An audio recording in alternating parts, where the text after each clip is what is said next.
अल्हम्दुलिल्लाहि रब्बिल आलमीन वस्सलातु वस्सलामु अला सय्यदिल मुरसलीन अम्मा बअद फ़अऊज़ु बिल्लाहि मिनश शैतानिर रजीम बिस्मिल्लाहिर रहमानिर रहीम अस्सलातु वस्सलामु अलैका या रसूलल्लाह व अला आलिका व अस्हाबिका या हबीबल्लाह अस्सलातु वस्सलामु अलैका या नबीयल्लाह व अला आलिका व अस्हाबिका या नूरल्लाह। প্রিয় ইসলামী ভাইরা, মাদিনী চ্যানেলের দর্শক শ্রোতা, আপনাদেরকে স্বাগত জানাচ্ছি আজকের অনুষ্ঠানে। আজকে ইনশাআল্লাহ তাআলা আমরা মাওলায়ে কায়নাত আলিউল মুর্তাদা শের খুদা হযরত সৈয়দনা আলী রাদিয়াল্লাহু তাআলা আনহু, যিনি ইসলামের চতুর্থ খলিফা, ইনার জীবনী নিয়ে সংক্ষিপ্ত আমরা আলোচনা শ্রবণ করব। শুরুতে দরুদে পাকের ফজিলত আমরা শ্রবণ করি।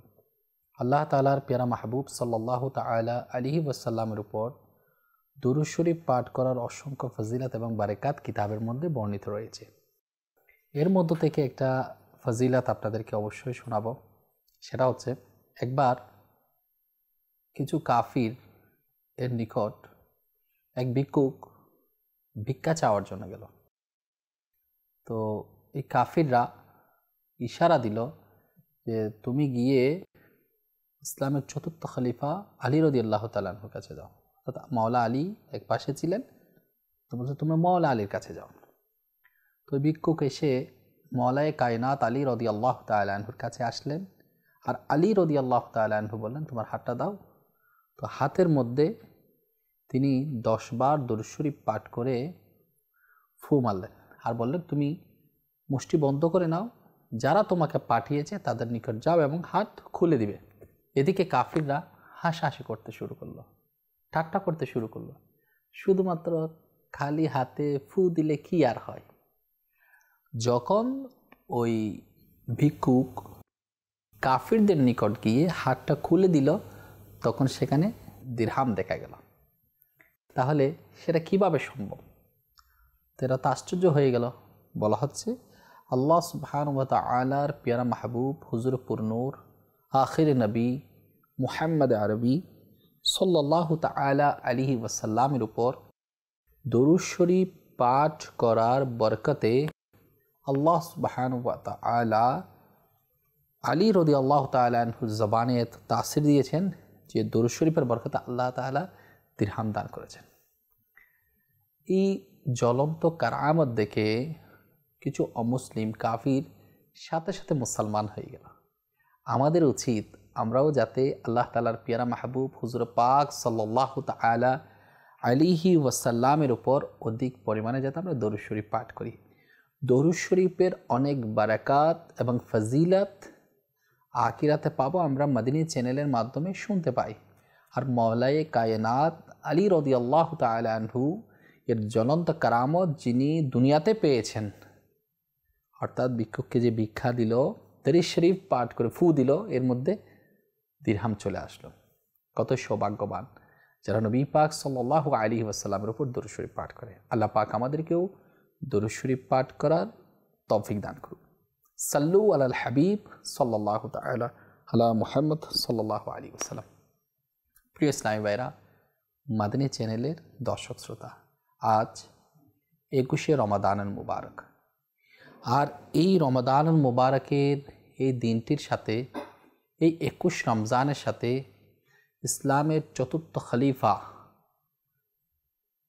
খাতুনে জান্নাতের স্বামী ইমাম হাসান ও হুসাইন রাদিয়াল্লাহু তাআলা আনহুমার আব্বাজান, যিনি নবী পাক সাল্লাল্লাহু আলাইহি ওয়াসাল্লামের চাচাতো ভাই, যিনি যাকে আল্লাহ তাআলার দয়া মেহেরবানি, যিনি জুলফিকার পেয়েছিলেন, যাকে আল্লাহ তাআলার প্যারা মাহবুব সাল্লাল্লাহু আলাইহি ওয়াসাল্লাম যার ফজিলত বর্ণনা করেছেন, সুবহানাল্লাহ সুবহানাল্লাহ, তিনি তো হযরত সাইয়েদনা আলী রাদিয়াল্লাহু তাআলা আনহু। ইনার আজকে শাহাদাত বার্ষিকী, আজকে ইনার উফাত শরীফ হয়, ইনি শাহাদাত বরণ করেন। আর ইনশাআল্লাহ তাআলা আজকে আমরা ইনার সংক্ষিপ্ত জীবনীর কিছু দিক আমরা শোনার চেষ্টা করব। বলা হচ্ছে ইনি অনেক যুদ্ধের ময়দানের মধ্যে ইনার অবদান রয়েছে, যেগুলো দ্বীন ইসলাম বিজয় লাভ করে। এর মধ্য থেকে বলা হচ্ছে বদর যুদ্ধ, উহুদের যুদ্ধ, খন্দকের যুদ্ধ সহ আরও ইসলামী যুদ্ধে তিনি সাহসিকতার সাথে, বাহাদুরের সাথে যেভাবে অংশগ্রহণ করেছেন, যে তার জুলফিকার তরবারির যে মারাত্মক আঘাত, যে গাজরের মতো টুকরো টুকরো করে অসংখ্য কাফিরকে, মুনাফিককে তিনি জাহান্নামের মধ্যে নিক্ষেপ করেছেন। আমিরুল মুমিনিন হযরতে সাইয়েদনা উসমান গনি রাদিয়াল্লাহু তাআলা আনহু এর শাহাদাতের পর তিনি ইসলামের চতুর্থ খলিফা নিযুক্ত হন এবং সুবহানাল্লাহ ইনার হযরতে সাইয়েদনা উসমান গনি রাদিয়াল্লাহু তাআলা আনহুর শাহাদাতের পর আনসার মুহাজির যারা ছিল তারা হযরতে সাইয়েদনা আলী রাদিয়াল্লাহু তাআলা আনহুর হাতে বায়াত গ্রহণ করেন। তিনি আমিরুল মুমিনিন হয়ে যায়, মুমিনদের আমির হয়ে যায়। তিনি রাদিয়াল্লাহু তাআলা আনহু প্রায় 4 বছর 8 মাস 9 দিন পর্যন্ত খেলাফতের মসনদের মধ্যে সমাসীন ছিলেন। 17 রমাদানুল মুবারক, মতান্তরে 19 রমাদানুল মুবারক কিংবা 21 রমাদানুল মুবারক রোববার রাতে ইনি শাহাদাতের অমীয় সুদা পান করেন। বলা হচ্ছে যারা খারেজি সম্প্রদায়, যারা মুনাফিক, যারা আলী রাদিয়াল্লাহু তাআলা আনহুর দুশমন, এরা 17 তারিখ কিংবা 19 তারিখে ইনাকে আঘাত করে। ইনি আঘাতপ্রাপ্ত হন এবং 21 রমাদানুল মুবারকে গিয়ে ইনি শাহাদাত বরণ করেন। প্রিয় ইসলামী ভাইরা, মাদানী চ্যানেলের দর্শক শ্রোতা, ইনি এত বেশি বেলায়েতের সমাসীন ছিলেন, সুবহানাল্লাহ। আলা হযরত ইমাম আহলে সুন্নাত ইমাম আহমদ রাজা খান রহমতুল্লাহ আলাই ইনার কালামের মধ্যে ইরশাদ করেন, হযরতে সাইয়েদনা আলী রাদিয়াল্লাহু তাআলা আনহু একনিষ্ঠ পবিত্র সৈয়দ তথা সৌভাগ্যবানদের মূল ও আসল ভিত্তি। আল্লাহ তাআলার সাথে সম্পর্ক স্থাপনে অর্থাৎ আল্লাহ তাআলার প্রিয় হওয়ার মাধ্যম বেলায়েতের মর্যাদা লাভের দরজা। তিনি কাররামাল্লাহু তাআলা ওয়াজহুল করিম এর প্রতি লাখো সালাম। ইনার সংক্ষিপ্ত জীবনে আমরা শুনতে যাব। এর পূর্বে আসুন আমরা ইনার শাহাদাত বরণ নিয়ে কিছু আমরা শ্রবণ করার চেষ্টা করি।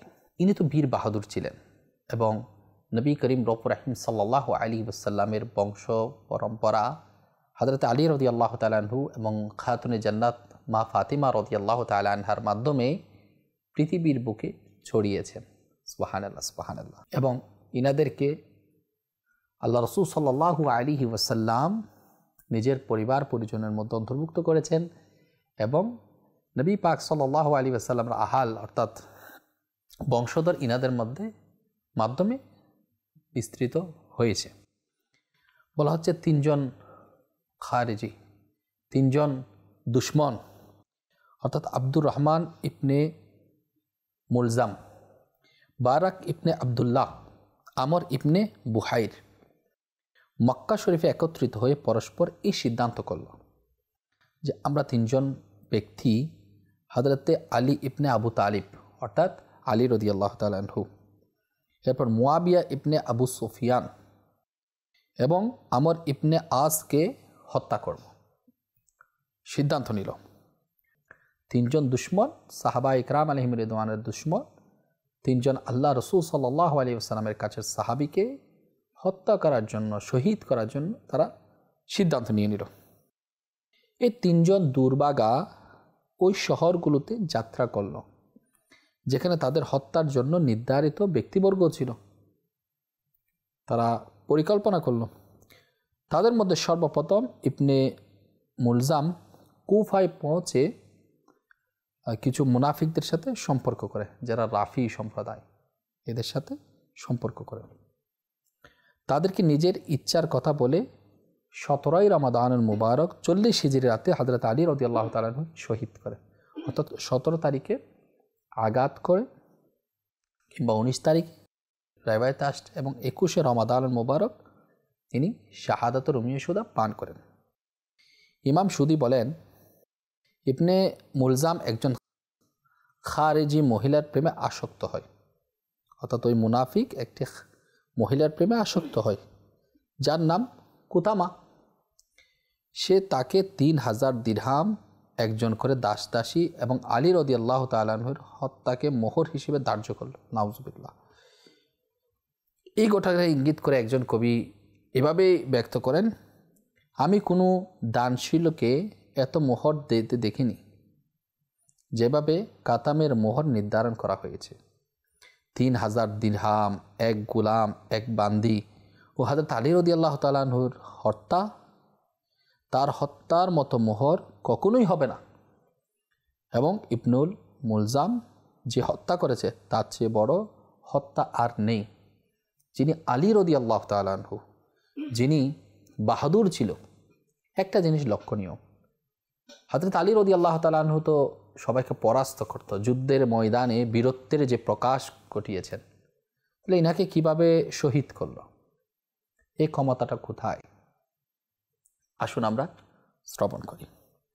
হযরত আলী রাদিয়াল্লাহু তাআলা আনহু 17 রমাদানুল মুবারক 40 হিজরি সকালে জাগ্রত হয়ে তার বড় সন্তান অর্থাৎ হযরত সাইয়েদনা হাসান রাদিয়াল্লাহু তাআলা আনহুকে বললেন, রাতে নবী করিম রফুর রহিম সাল্লাল্লাহু তাআলা আলাইহি ওয়াসাল্লামের সাথে স্বপ্নে সাক্ষাৎ হয়েছে। তখন আমি বললাম, ইয়া রাসূলুল্লাহ সাল্লাল্লাহু তাআলা আলাইহি ওয়াসাল্লাম, আপনার উম্মত আমার সাথে চক্রান্ত করছে, খুব ফাসাদ সৃষ্টি করছে। তখন হুজুর পাক সাল্লাল্লাহু তাআলা আলাইহি ওয়াসাল্লাম বললেন, জালেমদের জন্য দোয়া করো। তখন আমি এভাবে দোয়া করলাম যে, হে বিশ্বজাহানের প্রতিপালক, তুমি আমাকে এসব লোকদের নিকট থেকে ভালো লোকদের কাছে পৌঁছে দাও। আলী রাদিয়াল্লাহু তাআলা আনহু এই দোয়াটা করলেন। আর আমার স্থানে এমন লোক নিযুক্ত করো যে কখনো এ কথা বলতেই মুয়াজ্জিন ইবনে নাবা আওয়াজ দিলেন, আসসালাত আসসালাত, নামাজের দিকে আহ্বান করছে। হযরত আলী রাদিয়াল্লাহু তাআলা আনহু নামাজ পড়ানোর জন্য ঘর থেকে বের হলেন। রাস্তায় নামাজের জন্য আওয়াজ দিয়ে লোকদেরকে সজাগ করতে যাচ্ছিলেন। পথিমধ্যে এমন অবস্থায় ইবনে মুলজাম, যে আলী রাদিয়াল্লাহু তাআলা আনহুর দুশমন, ইসলামের দুশমন, আলী রাদিয়াল্লাহু তাআলা আনহুর সামনে এসে হঠাৎ তলোয়ার চলায়। তলোয়ারটা এত বেশি ধারালো ছিল, আল্লাহু আকবার, আল্লাহ আল্লাহ। বলা হচ্ছে আলী রাদিয়াল্লাহু তাআলা আনহুর কপাল থেকে কান পর্যন্ত কেটে মস্তক পর্যন্ত পৌঁছে গিয়েছিল। কপাল থেকে কেটে, আল্লাহ, কান থেকে কেটে মস্তিষ্কে, কপাল থেকে কান পর্যন্ত কেটে মস্তিষ্কের মধ্যে পৌঁছে গিয়েছিল। কেমন জুড়ে আঘাত করছিল তলোয়ার চালানোর সময়।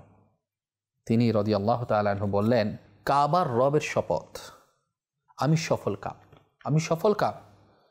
তিনি আহত হলে চতুর্দিক থেকে লোকজন এসে হত্যাকারীকে ধরে ফেলল।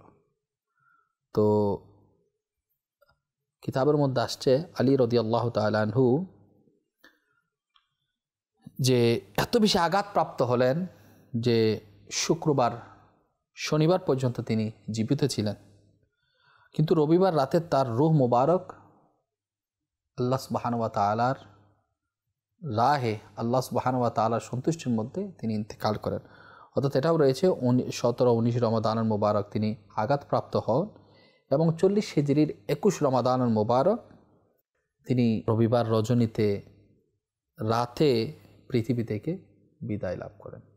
ইন্না লিল্লাহি ওয়া ইন্না ইলাইহি রাজিউন। কত মর্মাহত, কত কেমন ঘটনা যে আলী রাদিয়াল্লাহু তাআলা আনহুকে শহীদ করে দিয়েছে। ইনাদের কুরবানির বদৌলতে আজকে আমরা দ্বীন ইসলাম পেয়েছি। কিতাবের মধ্যে রয়েছেন ইবনে জাফর রাদিয়াল্লাহু তাআলা আনহু তার গোসল দেন এবং তার জানাজার নামাজ পড়ান ইমাম হাসান রাদিয়াল্লাহু তাআলা আনহু। তাকে দাফন করার পর আমিরুল মুমিনিনের হত্যাকারী হযরত আব্দুর রহমান ইবনে মুলজামকে হযরত ইমাম হাসান রাদিয়াল্লাহু তাআলা আনহু হত্যা করে, অর্থাৎ তাকে জাহান্নামে নিক্ষেপ করে, অথবা তার হাত পা কেটে একটি থলে ভরে তাতে আগুন লাগিয়ে দেওয়া হয়, যাতে করে তার লাশ জ্বলে পুড়ে ছাই হয়ে যায়। আল্লাহ সুবহানাহু ওয়া তাআলা আমাদেরকে আহলে বাইতের ভালোবাসা, সাহাবায়ে কেরামের ভালোবাসা আমাদের অন্তরের মধ্যে ধারণ করার তৌফিক দান করুন। একটা জিনিস খেয়াল করুন, সাহাবায়ে কেরাম আলাইহিম রিদওয়ানগণের মধ্যে নামাজের ভালোবাসা ছিল, নামাজের প্রতি আন্তরিকতা ছিল। যেমন আলী রাদিয়াল্লাহু তাআলা আনহুর শাহাদাত, হযরতে ফারুক আজম রাদিয়াল্লাহু তাআলা আনহুর যদি আমরা শাহাদাত দেখি, এনারা নামাজরত অবস্থার মধ্যে শাহাদাত বরণ করেছেন। তো প্রশ্ন আসতে পারে যে আলী রাদিয়াল্লাহু তাআলা আনহুর দাফন কোথায় করা হয়? বলা হচ্ছে আলী রাদিয়াল্লাহু তাআলা আনহুর দাফন শরীফ সেটা রাতে অতিবাহিত হয়, রাতেই করা হয়। আর একটি সঙ্গত কারণে তার মাজার শরীফ লোকদের সামনে প্রকাশ করা হয়নি, তাই তার মাজার কোথায় তা নিয়ে বিভিন্ন মতভেদ রয়েছে। আল্লাহ পাক রব্বুল আলামিন আমাদেরকে আহলে বাইতের ভালোবাসা আমাদের অন্তরে ধারণ করার সে তৌফিক দান করুন। ইনারা এত বেশি ইবাদত পরায়ণতা ছিল, সুবহানাল্লাহ সুবহানাল্লাহ, আপনি অবাক হয়ে যাবেন। একবার আলী রাদিয়াল্লাহু তাআলা আনহু কি ইনি তীরে আঘাতপ্রাপ্ত হন, ইনাকে কেউ তীর মারে। এত বেশি যন্ত্রণা চটপট করতে রইল ইনি। একটু খেয়াল করুন, যদি আমাদেরকে কেউ সুই দ্বারা আঘাত করে, কেউ যদি কাঁটা দ্বারা আঘাত করে, যদি পিন আমাদেরকে ঢুকিয়ে দেয় আমাদের শরীরে, আমাদের কেমন কষ্ট হবে। তাহলে একটা ধারালো তীর নিক্ষেপ করেছে, তার শরীরের মধ্যে আঘাতপ্রাপ্ত হলেন। এত যন্ত্রণা, এটা ছটপট। তো ইনি কি করলেন? যন্ত্রণা সহ্য করতে পারছেন না। তো সবাই রিকোয়েস্ট করলো, হুজুর এটা বের করি। তো কোনোভাবে সম্ভবপর হচ্ছিল না, কারণ কষ্ট অনুভব হচ্ছে। কিন্তু কুরবান যায় মাওলা আলী রাদিয়াল্লাহু তাআলা আনহুর উপর।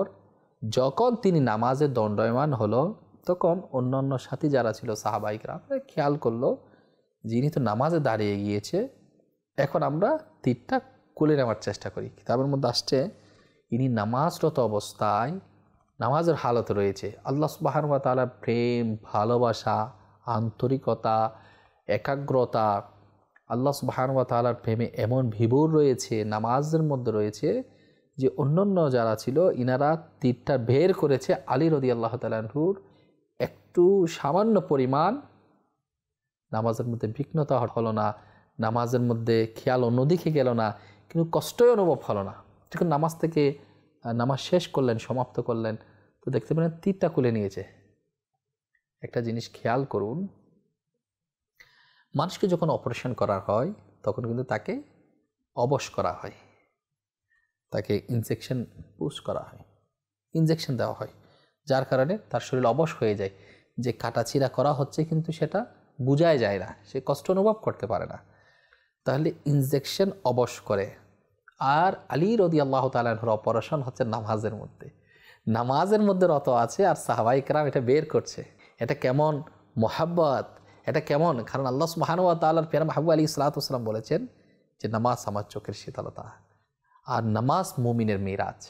তো আল্লাহর দিদার করে মিরাজ হচ্ছে আলী রাদিয়াল্লাহু তাআলা আনহুর। তো কেমন নামাজের মোহাব্বত!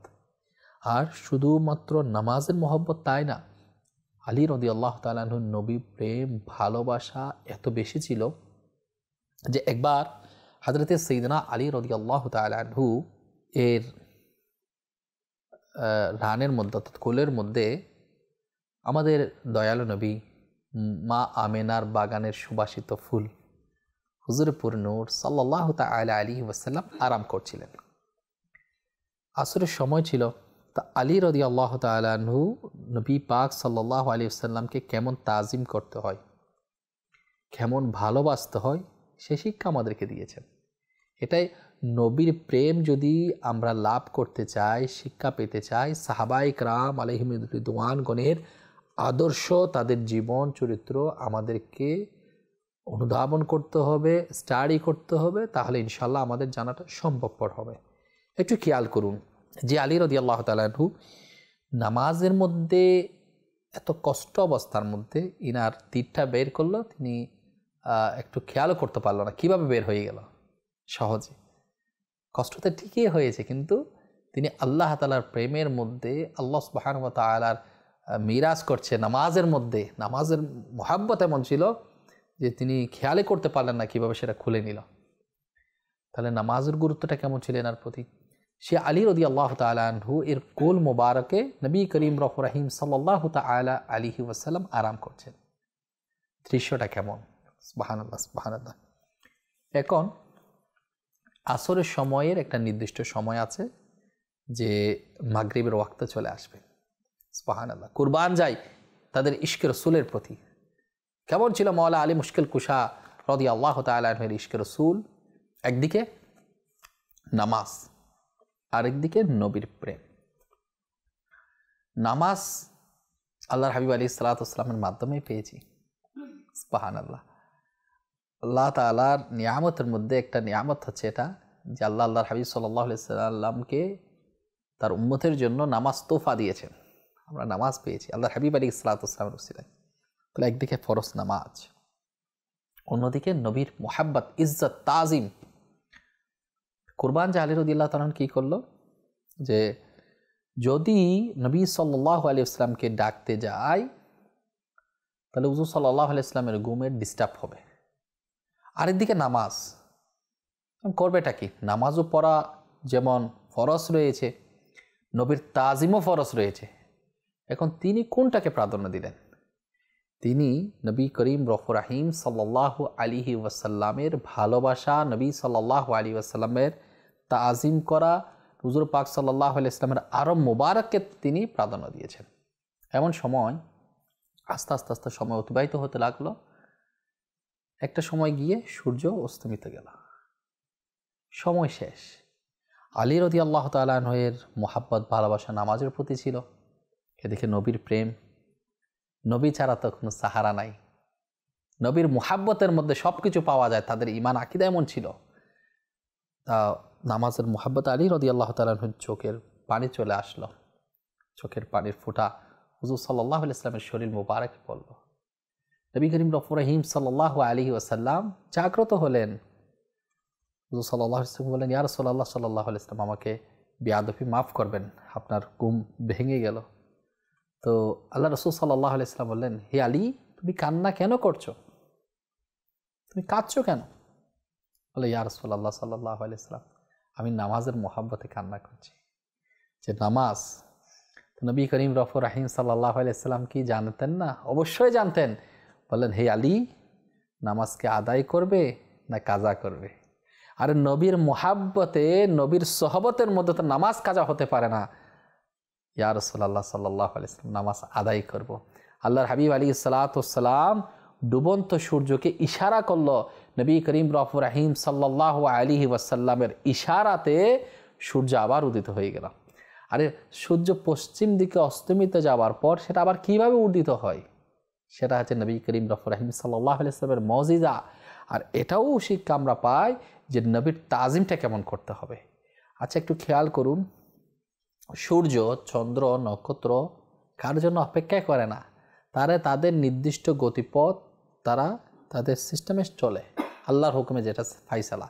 কিন্তু কুরবান যায় নবী করিম রফুর রহিম সাল্লাল্লাহু আলাইহি ওয়াসাল্লামের শান ও ইসমত, মাওলা আলী কায়নাত আলী রাদিয়াল্লাহু তাআলা আনহুর উপর কুরবান, যে ওই দিন সূর্য অপেক্ষা করছে আলী রাদিয়াল্লাহু তাআলা আনহুর নামাজ কবে শেষ হবে।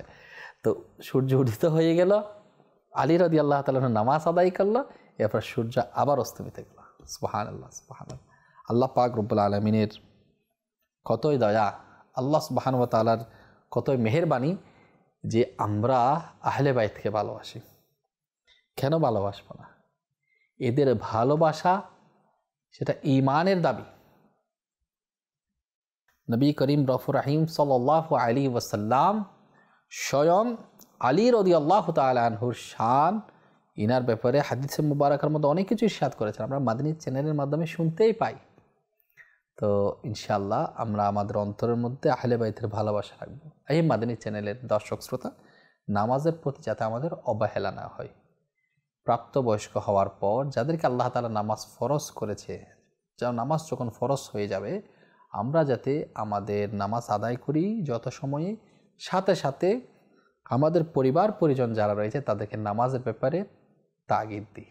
আল্লাহ আমাদেরকে সে তৌফিক দান করুন। সাল্লু আলাল হাবিব সাল্লাল্লাহু তাআলা আলা মুহাম্মদ সাল্লাল্লাহু আলাইহি ওয়াসাল্লাম। প্রিয় ইসলামী ভাইরা, মাদানী চ্যানেলের দর্শক শ্রোতা, দ্বীনে ইসলাম এ প্রবেশ করার আগ মুহূর্তে পূর্বে হযরতে সাইয়েদনা আলী রাদিয়াল্লাহু তাআলা আনহু কি মূর্তি পূজা করেছেন? কখনোই না। আসুন আমরা শ্রবণ করি। কাররামাল্লাহু তাআলা ওয়াজহাহুল করিম, এটা বলা হয়। এটা বলার কারণটা কি? যখন কুরাইশরা দুর্ভিক্ষের শিকার হয়েছিল, তখন নবী করিম রফুর রাহিম সাল্লাল্লাহু তাআলা আলাইহি ওয়াসাল্লাম আবু তালিবের ছেলে মেয়েদের লালন পালনের বোঝা হালকা করার জন্য হযরতে সাইয়্যিদানা আলী রাদিয়াল্লাহু তাআলা আনহুকে নিজের ঈমানি নিরাপদ আশ্রয়ে নিয়ে আসলেন। যেহেতু দুর্ভিক্ষ চলছে, আবু তালিবের সন্তানদেরকে তাদের বোঝা হালকা করার জন্য নবী সাল্লাল্লাহু আলাইহি ওয়াসাল্লাম আলী রাদিয়াল্লাহু তাআলা নিজের আশ্রয়ে নিয়ে আসলেন। হযরতে মওলায়ে কায়নাত আলী রাদিয়াল্লাহু তাআলা আনহু হুজুর পাক সাল্লাল্লাহু আলাইহি ওয়াসাল্লামের কুল মুবারকে লালিত পালিত হচ্ছিলেন। হুজুর সাল্লাল্লাহু আলাইহি ওয়াসাল্লামের ওই কুল মুবারক এতই বরকত যে নিজের বুদ্ধি বিকাশ করেছে আলী রাদিয়াল্লাহু তাআলা আনহু নবী করিম সাল্লাল্লাহু আলাইহি ওয়াসাল্লামের সহবতে। চোখ খুলতেই হুজুর পাক সাল্লাল্লাহু আলাইহি ওয়াসাল্লাম বিশ্বসজ্জিত সুন্দর চেহারা মুবারক দেখেছেন। সুবহানাল্লাহ সুবহানাল্লাহ। হুজুর সাল্লাল্লাহু আলাইহি ওয়াসাল্লামের কথাই শুনেছেন কে? আলী রাদিয়াল্লাহু তাআলা আনহু। চোখ করলে নবীকে দেখে, জবান করলে নবীর সাথে কথোপকথন। সুবহানাল্লাহ, কেমন সংস্পর্শ দয়ালু আকা সাল্লাল্লাহু আলাইহি ওয়াসাল্লামের পেয়েছেন। সুন্দর অভ্যাসগুলো শিখেছেন। সুবহানাল্লাহ। যখন থেকে তিনি রাদিয়াল্লাহু তাআলা আনহুর বুদ্ধি হয়েছে, অবশ্যই নিঃসন্দেহে আল্লাহ তাআলাকে এক জেনেছেন। কখনো মূর্তি পূজা করেননি, কখনো শিরিক করেননি, আল্লাহকে এক মেনেছেন। এবং তিনি রাদিয়াল্লাহু তাআলা আনহু এই কারণেই, অর্থাৎ আল্লাহকে এক মানেছেন এবং এত চমৎকার যে ঘটনা আপনাদেরকে শোনালাম, এসব কারণেই ইনার সম্মানিত উপাধি কাররামাল্লাহু তাআলা ওয়াজহুল করিম। সুবহানাল্লাহ। মাত্র 10 বছর বয়সে তিনি রাদিয়াল্লাহু তাআলা আনহু ইসলামের বৃক্ষের ছায়াতলে চলে আসেন। নবী করিম রফুর রাহিম সাল্লাল্লাহু তাআলা আলাইহি ওয়াসাল্লামের প্রাণপ্রিয় শাহজাদি হযরতে সাইয়্যিদাতুনা খাতুনে জান্নাত মা ফাতিমা রাদিয়াল্লাহু তাআলা আনহা এর বিবাহ বন্ধনে আবদ্ধ হওয়ার সৌভাগ্য তিনি অর্জন করেন।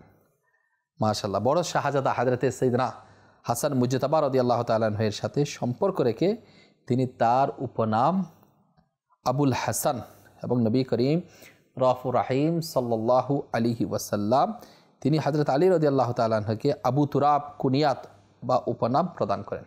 হযরত আলী রাদিয়াল্লাহু তাআলা আনহুর এই কুনিয়াত নিজের আসল নাম থেকেও বেশি প্রিয় ছিল।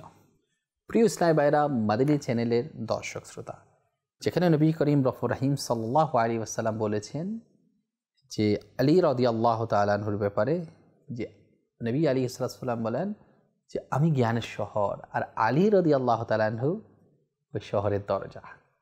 তাহলে কেমন জ্ঞানের অধিকারী ছিলেন হযরতে সাইয়্যিদানা আলী রাদিয়াল্লাহু তাআলা আনহু? আসুন আমরা শ্রবণ করি। কিতাবের মধ্যে আসছে যে হযরতে সাইয়্যিদানা শের খুদা মাওলা আলী রাদিয়াল্লাহু তাআলা আনহু ঘোড়ার উপর আরোহণ করার সময় এক রিকাবে কদম রাখতেন, তখন তিলাওয়াতে কুরআন শুরু করতেন। অপর রিকাবে কদম রাখার আগেই সম্পূর্ণ কুরআন তিনি খতম করে দিতেন। সুবহানাল্লাহ। হযরত আলী রাদিয়াল্লাহু তাআলা আনহুর মর্যাদা কি কুরআনে পাকের মধ্যে এসেছে? হ্যাঁ, অবশ্যই এসেছে। আল্লাহ সুবহানাহু ওয়া তাআলা সূরা বাকারার 274 নং আয়াত আল্লাহ সুবহানাহু ওয়া তাআলা কি ইরশাদ ফরমান? তরজমায়ে কানজুল ঈমান। ওই সব লোক যারা নিজেদের ধন সম্পদ দান করে রাত ও দিনে, গোপনে ও প্রকাশ্যে, তাদের জন্য তাদের পূর্ণ ফল রয়েছে তাদের প্রতিপালকের নিকট। তাদের কোনো ভয় নেই, কোনো দুঃখ নেই। এই আয়াতে মুবারাকা হযরতে সাইয়্যিদানা আলী রাদিয়াল্লাহু তাআলা আনহুর শানে বর্ণনা হয়েছে। সুবহানাল্লাহ সুবহানাল্লাহ। তাফসীর খাজানুল ইরফানের মধ্যে আসছে এই আয়াতের ব্যাখ্যায় যে এই আয়াতটা কিন্তু মাওলা আলী মুশকিল কুশা রাদিয়াল্লাহু তাআলা আনহুর শানে অবতীর্ণ হয়। কেমন? যখন ইনার কাছে মাত্র 4 দিরহাম, চাঁদির পয়সা ছিল, অনলি 4 দিরহাম। 4 দিরহাম আর কতই হবে, তো এর চাই তার বেশি কিছু ছিল না। তিনি রাদিয়াল্লাহু তাআলা আনহু এই 4 দিরহামই আল্লাহ তাআলার সন্তুষ্টির জন্য দান করে দেন। একটি রাতে, একটি দিনে, একটি গোপনে, একটি প্রকাশ্যে। যে আল্লাহ তাআলা যে আয়াত নাজিল করেছে, সম্পদ দান করে দিনে রাতে, গোপনে, প্রকাশ্যে। সুবহানাল্লাহ। এই আয়াতে মুবারাকা ইনার শানে কিন্তু নাজিল হয়েছে। তাহলে দেখুন, আল্লাহ তাআলার রাহে দেওয়ার ক্ষেত্রে আমরা কিন্তু অনেক সময় কৃপণতা করি। আমার আছে কতটুকু, আমি কি আর দিব। একটা জিনিস খেয়াল রাখতে হবে যে কারো কাছে 100 টাকা আছে, সে ওখান থেকে 50 টাকা দান করলো, তাহলে তার 100 টাকার কিন্তু 50%, হাফ কিন্তু দিয়ে দিল। আবার অনেক সময় যার আছে 1000 টাকা, সে দিল 50 টাকা। তাহলে একটু খেয়াল করুন, একজন অর্ধেক দিয়ে দিল আর আরেকজন হাজারের মধ্যে দিল 50, তাহলে কারটা বেশি উত্তম? নিঃসন্দেহে যার 100-র মধ্যে 50 দিয়েছেন তারটাই উত্তম। তা আমাদের বুঝতে হবে আল্লাহ সুবহানাহু ওয়া তাআলা যাদেরকে ধন দিয়েছে, তাদেরকে দৌলত দান করেছে, আল্লাহ সুবহানাহু ওয়া তাআলার পথে, আল্লাহ তাআলার রাহে খরচ করা আমাদের একান্ত জরুরি। আল্লাহ পাক আমাদেরকে আলী রাদিয়াল্লাহু তাআলা আনহুর ভালোবাসা, আলী রাদিয়াল্লাহু তাআলা আনহুর মুহাব্বত অন্তরের মধ্যে পোষণ করার তৌফিক দান করুন। আলী রাদিয়াল্লাহু তাআলা আনহুর শানে যদি কেউ বেয়াদবি করে, সেটা কেমন হতে পারে? প্রসিদ্ধ মুফাসসির হাকিম মুহাম্মদ মুফতি আহমদ ইয়ারকান নাইমি রাহমাতুল্লাহ আলাইহি ইনি বলেন যে হযরত আলী রাদিয়াল্লাহু তাআলা আনহুর প্রতি ভালোবাসা ঈমানের মূল। ভালোবাসার মধ্যে সীমা অতিক্রম করাটাও কিন্তু খারাপ।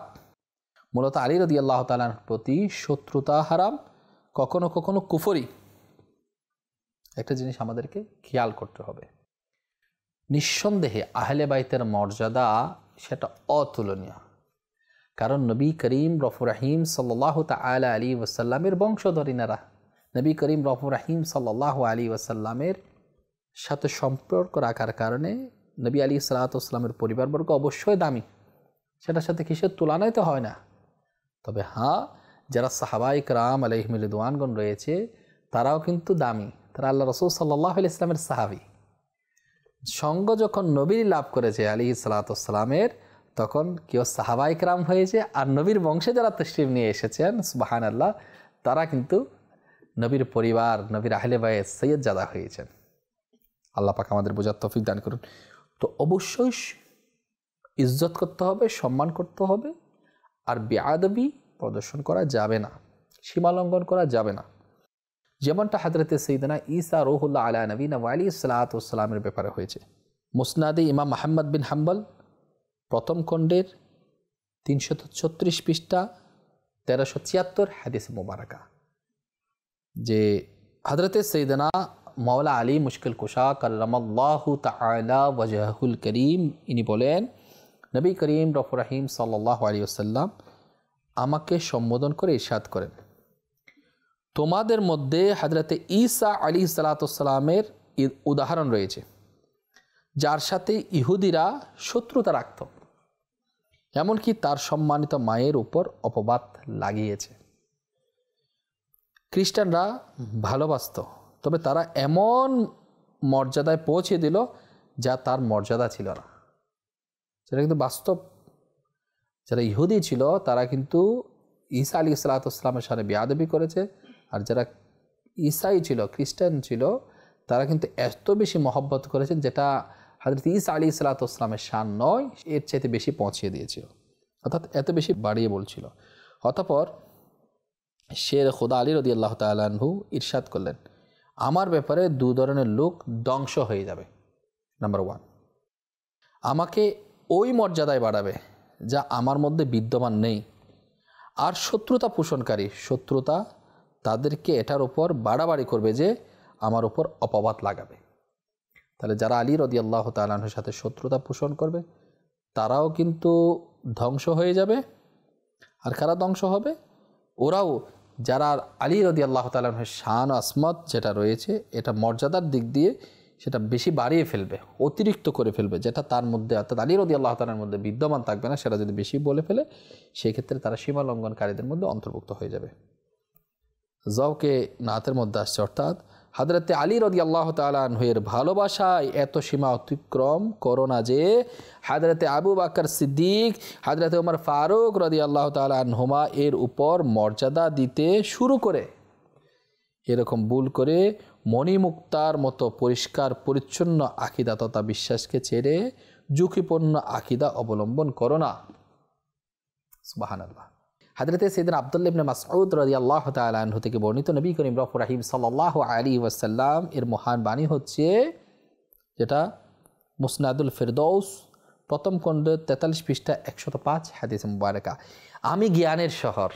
আল্লাহর হাবিব বলেন সাল্লাল্লাহু আলাইহি ওয়াসাল্লাম যে আমি জ্ঞানের শহর, আবু বকর তার ভিত্তি, ওমর তার দেওয়াল, আর উসমান রাদিয়াল্লাহু তাআলা হচ্ছে ছাদ, আর মওলায়ে কায়নাত আলী রাদিয়াল্লাহু তাআলা হচ্ছে এর দরজা। তাহলে একটা জিনিস খেয়াল করেন, জ্ঞানের শহর, জ্ঞানের শহর অর্থাৎ নবী আলাইহিস সালাতু ওয়াস সালাম। আর ভিত্তি ফাউন্ডেশন অবশ্যই দিতে হবে। ফাউন্ডেশনটা আবু বকর সিদ্দিক রাদিয়াল্লাহু তাআলা, ফাউন্ডেশন ছাড়া কিভাবে হবে? আর ওমর রাদিয়াল্লাহু তাআলা দেওয়াল, ইসলামকে কিভাবে রক্ষা করছে দেখেন। এরপর বলা হচ্ছে উসমান হচ্ছে ছাদ, ছাদ ছাড়া তো বৃষ্টি পড়বে, কুয়াশা পড়বে, রোদ আসবে। তাহলে ছাদ মিসাল দেওয়া হয়েছে, উদাহরণ দেওয়া হয়েছে উসমান রাদিয়াল্লাহু তাআলা। আর সব তো হয়ে গেলে ঘর, তাহলে যে ঘরের প্রবেশ দরজা, দরজা না থাকলে কিভাবে হয়? আর ওই মেন দরজা যেটা রয়েছে সেটা হচ্ছে আলী রাদিয়াল্লাহু তাআলা। সুবহানাল্লাহ, সুবহানাল্লাহ।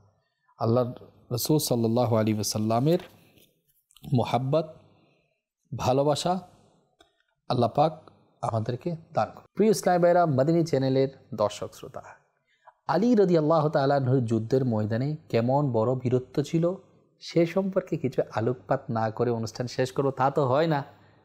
যিনি হায়দারে কাররার, যার হাতে জুলফিকার ছিল, যিনি নবী করিম রফুর রহিম সাল্লাল্লাহু আলাইহি ওয়াসাল্লামের কন্যা হযরতে ফাতেমা জাহরা রাদিয়াল্লাহু তাআলা আনহায়ের যিনি স্বামী, সুবহানাল্লাহ, যিনি হাসান হুসাইন রাদিয়াল্লাহু তাআলা আনহুমার আব্বাজান, কেমন ছিল সুবহানাল্লাহ, কেমন শক্তির ঝলক ছিল। আসুন আমরা শ্রবণ করি। কিতাবের মধ্যে আসছে খাইবার যুদ্ধে এক ইহুদি হযরত আলী রাদিয়াল্লাহু তাআলা আনহুর উপর আক্রমণ করলো। এর মধ্যে তিনি রাদিয়াল্লাহু তাআলা আনহু এর ঢাল পড়ে গেল, যেটা আলী রাদিয়াল্লাহু তাআলা আনহু ইউজ করতেন, সেটা পড়ে গেল। তখন তিনি রাদিয়াল্লাহু তাআলা আনহু সামনে গিয়ে দুর্গের দরজার পর্যন্ত পৌঁছে গেলেন। কেমন শক্তিশালী! দুর্গের ফটক দরজা উপড়িয়ে ফেললেন আর দরজাকে ঢাল বানিয়ে নিলেন।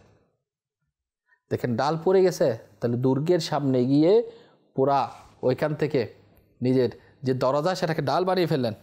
ওই দরজা তিনি রাদিয়াল্লাহু তাআলার হাতে ছিল আর তিনি যুদ্ধ করতে থাকেন। কেমন শক্তি! সুবহানাল্লাহ। আল্লাহ তাআলা হযরত আলী রাদিয়াল্লাহু তাআলার হাতে খাইবার যুদ্ধে বিজয় দান করেন।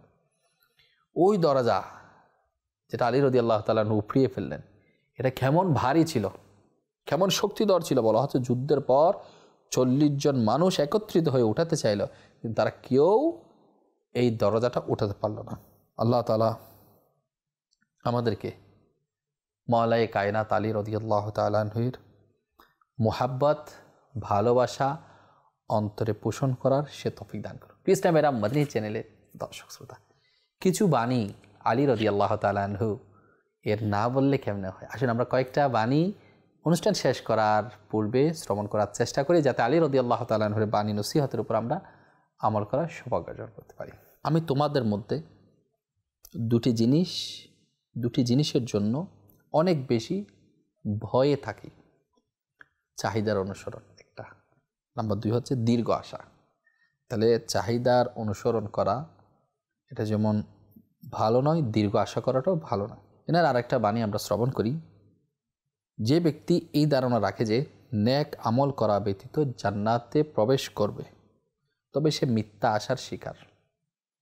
আমল করবে না আর জান্নাতের আশা করবে, এটা কিভাবে হতে পারে? আলী রাদিয়াল্লাহু তাআলা আনহু সেই ব্যাপারে কিন্তু আমাদেরকে মার্ক করে দিয়েছেন যাতে আমরা আমল করি।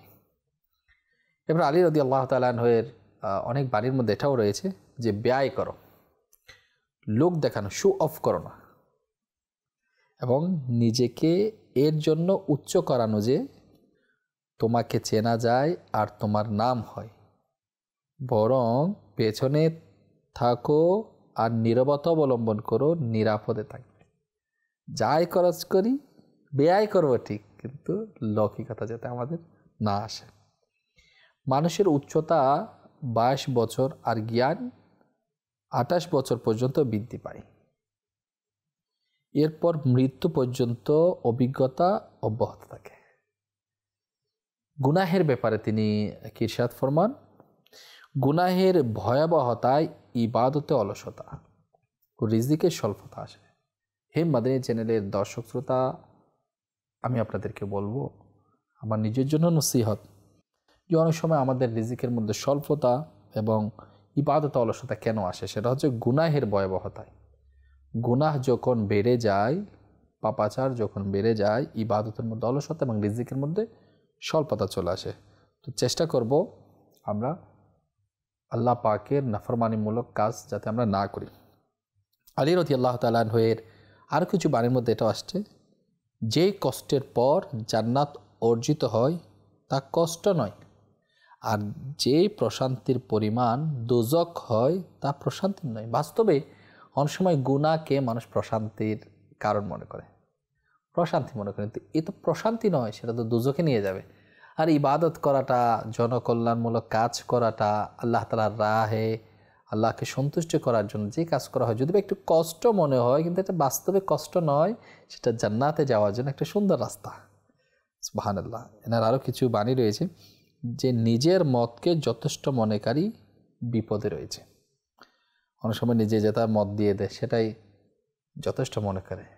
আমাদের উচিত আমরা যখন কোনো কাজ করব, সো মাশওয়ারা করা, মিটিং করে নিব, সে ব্যাপারে পর্যালোচনা করে নিব, সেটার মধ্যে কিন্তু উত্তম রয়েছে। আমাদের অনেকের প্রশ্ন আসতে পারে যে আমাদের জ্ঞান কি বেশি?